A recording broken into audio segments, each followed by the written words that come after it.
Sur leur trajet, les bateaux ne sont pas seuls. Ils peuvent, par moments, entrer en collision avec un objet ou un cétacé. Ils appellent ça les OVNI, objets flottants non identifiés. Voyons ça tout de suite.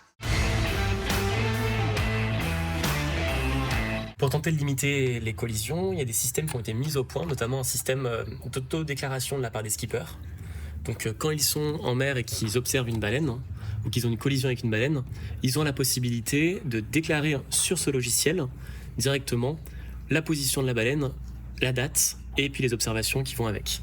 Donc là par exemple, si on prend cet exemple-là, hop, donc ça c'est un multicoque qui a déclaré début août qu'il y avait 2 baleines réveillées au large du golfe de Gascogne. Sur leur trajet, l'océan est loin d'être propre. Les skippers peuvent croiser des objets à la dérive, des conteneurs, des appareils électroménagers et bien d'autres.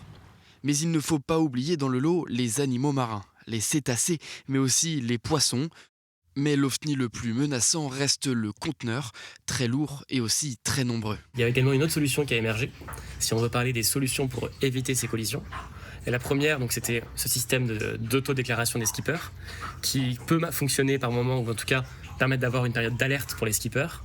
Mais les baleines ne se signalent pas tout le temps, et il y en a tellement que c'est compliqué de savoir précisément où elles sont.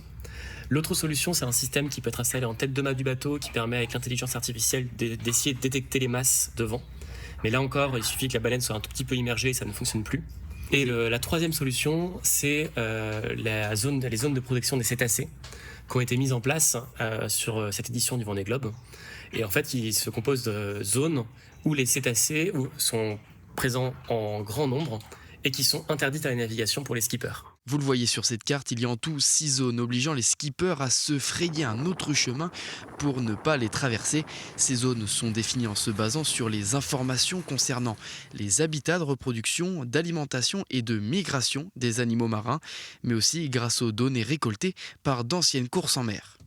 Alors après, ces 3 solutions, elles ont leurs limites, parce que tout simplement, les baleines sont partout sur le globe, elles sont souvent entre 2 eaux, donc c'est compliqué de les éviter.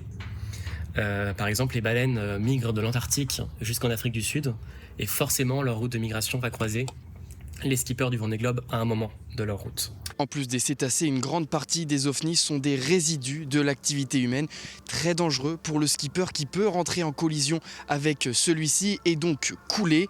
Aujourd'hui, la meilleure façon de les détecter reste le système appelé Oscar. Ça doit être